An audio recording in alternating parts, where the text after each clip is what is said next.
Mayroon akong nakita, isang bulag sa eskinita, tumutugtog ng gitara at umaawit ng kanta. Sadya talagang kaibig-ibig ang kanyang malamig na himig. Nais ko na ulit itong marinig, tamhin ang kanyang tinig. Sa kabila naman dako, agad na nasilayan ko. May isang pipi na kaupo, nagtatawag ng pasahero. Lahat ng mga nakakarinig sa kanya, halos mapunit ang bibig sa kakatawa. Tila iniisip na siya ay isang ambisyosa, nagpupumilit na siya'y makapagsalita.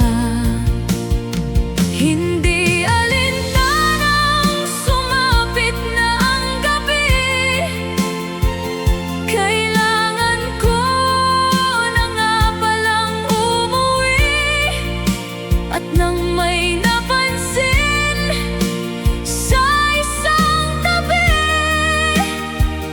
may nakita kong sapaterong bingi.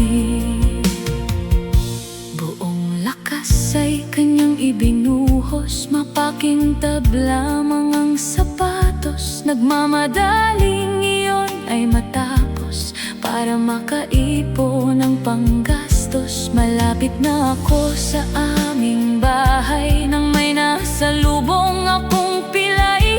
Palakad-lakad gamit ang saklay, malayang malaya sa paglalakbay.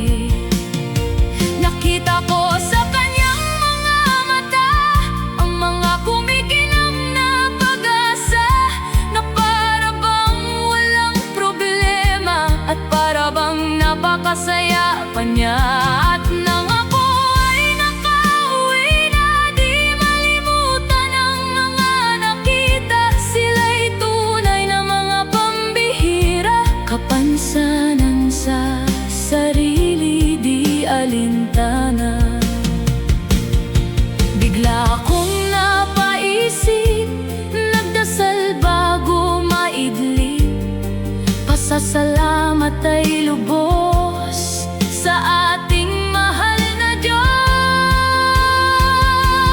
Sa lahat ng kanyang gabay, kumpleto akong nabubuhay. Proteksyon sa akin ay binigay at inarugang mabuti ninay.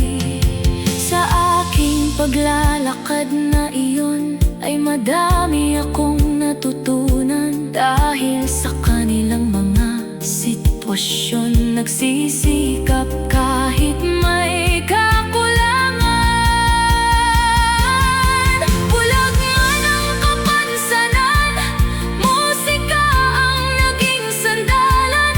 Aawit na lang sa kung saan, tinig nila ay inyong pakinggan. Pipi man na sumisigaw-sigaw hanggang sa magmadaling araw. Puso nila ay naghuhumiyaw, nagsasabing itigil ang kantya.